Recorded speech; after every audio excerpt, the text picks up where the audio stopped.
Hey there. Today I'm going to make some prints off of this printing plate that I hand carved back in 2020. They look like this. And then I'll put them up for sale. If you're in my Patreon, I'll give you a discount code so you can just have it at cost of materials, basically. But let's go through the process of what it's like to print with one of these for someone who has no idea what they're doing. Okay, now remember, I don't know what I'm doing. I hand engrave stuff like this knife. And I thought, oh, hey, that's kind of like similar to print making, so I did this plate. Now, there's a whole video of me engraving this plate. I'll link it down below. It took forever. Like, there's so much fine detail in this. If you look, like, there's little, like, there's a hand plane there, and a sewing machine here, and up in the corner there's a welding mask on that side, and then over here there's like embroidery, and there's some knitting needles and stuff like that. You know, there's a bunch of little hidden details that I wanted to get out of it, and basically all I did was I Googled intaglio printing and looked at the steps. So I have no idea what I'm doing. If you know how this printing is properly done, this video is probably going to drive you insane because I'm sure I'm doing some of this stuff wrong, but I'll take you through the steps that I'm doing and show you the final product. And it's kind of fun. It's really cathartic to do this, I think. So let's get into it. All right, let's hop straight into supplies. I'll link all this stuff down below, of course, with affiliate links, so you can get stuff if you want to give it a try. You're going to need your plate. This is just copper. It's like maybe a 1/4 millimeter thick, but it's just copper plate. Copper's great because it's soft. You can engrave in it super, super, super easy, but that's also kind of a downfall because then you get, even though this is a blank one, I've scrubbed it, you can kind of see it's got all these little surface scratches, which will actually make your print, they'll show up in your print. It'll be kind of gray. So your prints wear out over time using soft copper. So you've got your plate, then you're gonna need a graver. This one is the one that I use for hand engraving knives and stuff, but this is probably not what you would want to use for this. You'd probably want a push graver. The good news is push gravers are cheap and you can get them on Amazon, like just ridiculously cheap, and they're easy to use. I used that as a push graver. I disconnected the air hose from it and just pushed it through the surface because copper is very soft. After that, you're going to need ink. I am using etching ink from Gamblin. This stuff is super, super thick. It's like it's not coming out of there. It's so thick. That is what I'm using for this process. I'm sure a thinner ink might transfer to the paper better, but a thicker ink allows it to get down in those grooves and not wipe out, and then it transfers out into the paper. For paper, right now, I'm using this Strathmore printmaking paper. It's acid-free. This is kind of on the cheaper end of printmaking paper. Like way down on the cheaper end of printmaking paper. I'll link to this down below. But you got to be sure to get acid-free paper and paper that can handle being soaked and stuff like that. And then for my printing press, let me show you this. This is the Sizzix Big Shot. It's actually a die cutting machine, but it's so cheap it works as a fantastic step in for a printing press if you can't afford a printing press. I think this was a lot cheaper than even the cheapest printing press that could do this size. The only downside is that you need to manually stack stuff to adjust your pressure instead of like a printing press that would have a crank that you could adjust your pressure a little bit better. Here you just have to stack up pieces of felt. And so I have whole stacks of felt that I have acquired just for that purpose. So you stack it on top of the print to make it work here. Aside from that, you're also going to need, I use this material, it's like cheesecloth or tulle. I don't know if you say tulle or whatever, but you can see it's a very fine mesh. We use that to actually wipe most of the ink off. We'll get into that in the steps. I think that's all the materials you really need. The rest you can just use household items, more or less. It's nice to have gloves because you're going to get ink everywhere. And newspaper, people use newspaper to blot ink, so save up some newspapers. But the rest of this is mostly just household stuff. You can soak your paper in your sink and hang it from your clothesline and stuff like that. let's get into it. Let's get started. The first thing you have to do is you have to make your plate. You can watch my other videos on how to transfer images to metal and my other engraving videos to get super details on it, but here's the short version. You're going to transfer your image here somehow, sketch it out or whatever, or project it, and then you're going to use your graver to push slowly through the surface. Let me try to get it right here where you can see it, and leave a mark. Now, for this type of engraving, the mark does not have to be super thick. You can see that there if I get the light just right. It doesn't have to be super deep.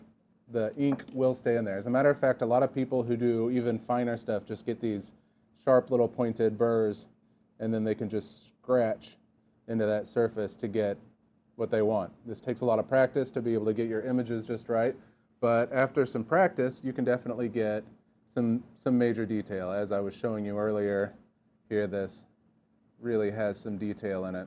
As a matter of fact, some of my details here were small enough that they've become kind of clogged with ink. If you look around the back of the jaw there or in the eye sockets, it's kind of clogged with ink. So I'm not even getting the fine detail there. I could have reduced the detail a little bit and probably gotten a little bit cleaner of an image. So now it's time for preparing the paper and inking up the plate. Inking up the plate here is where things can get a little bit messy because the ink is going to get everywhere. I've got a little bitty spatula spudger here, and it does not take much ink at all. Let's try to get this down here where you can see what I'm actually working with here. We'll get just a little dab like that, and that'll probably do this whole plate. It'll take me a little while to spread it out, but otherwise you're just going to have ink everywhere. So what I'll do is I'll just kind of smear it across the top here, fairly thin, and then work it all the way around the whole plate. And we're really trying to work it down into the grooves, obviously, because the grooves are what we're hoping to transfer. You'd be surprised how far a little bit can go. So I just keep working it down.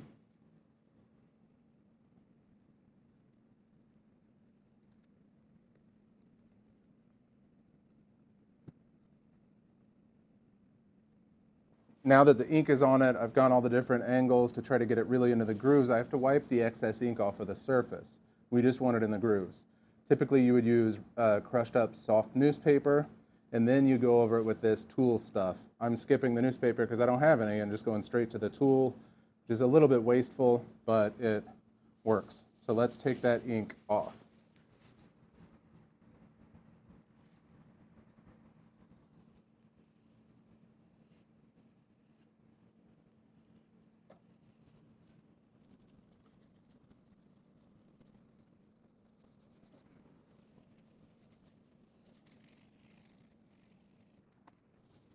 Here I'm using a paper towel to hold the corner so that I'm not getting more ink on it from my glove.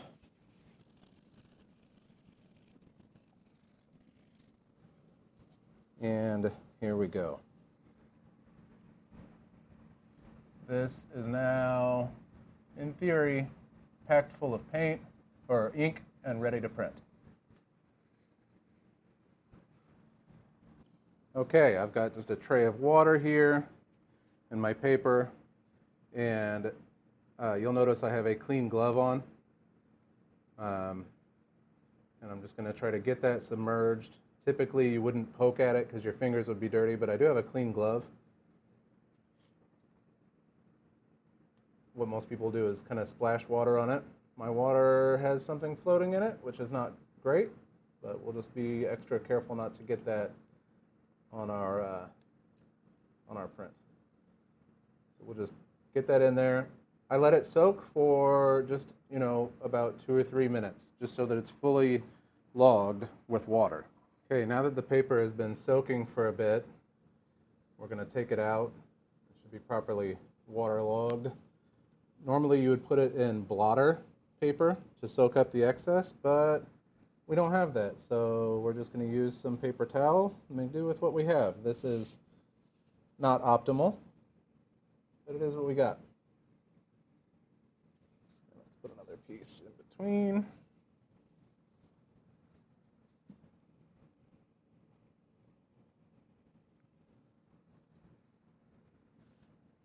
Now let's prepare the press. Okay, it's time to print. So I have here a piece of 1/2-inch plywood underneath this rubber mat to give it more pressure, and then just a piece of paper because there's ink on the back of this plate, and I don't want it to transfer onto the sheet that we are printing over time. So I replace this piece of paper each time that I do a batch. So we'll take our freshly blotted paper, we will line it up like so, and then we will add felt to get pressure as we run it through the machine. So we'll go ahead and do this much felt. I'm going to see if I can't get 3 prints off of this instead of just like 2. We put this plastic sheet on top, and then we feed it through.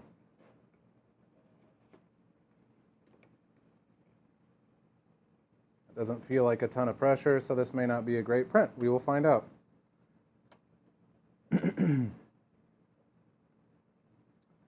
Through and back, nice and slow and smooth. And we'll see what the result is.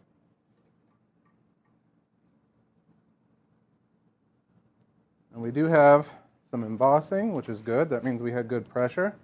So let's peel it off and see what our result looks like here. Way too faint. We need more pressure. More pressure.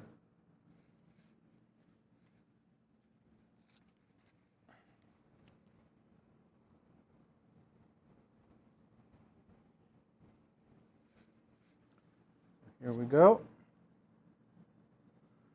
Lined up. We'll do a little bit more felt this time.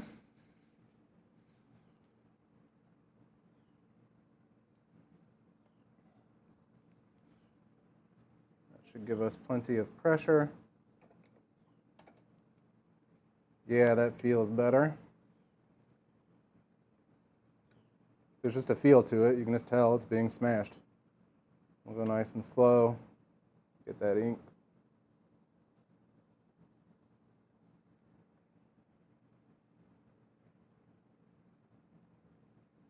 Now let's look at our results. Oh no! What did I do? Well, that would have been a good one, but the paper moved. Wasted effort. Pretty good print though, I think. So final print from this plate before I have to re-ink it.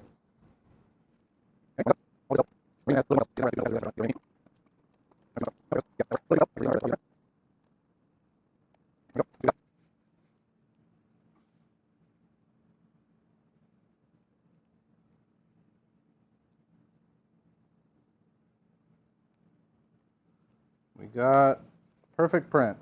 Look at that.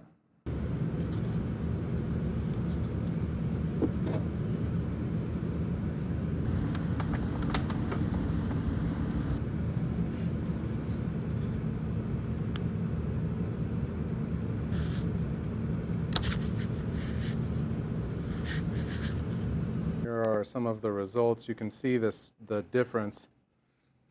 It's kind of hard to see here on camera, but like this one is very dark, middle, very light. To the naked eye, this one is much lighter than this one.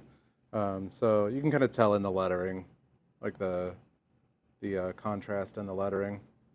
But I'm happy with the results, and I will have these up for sale at the link below pretty soon.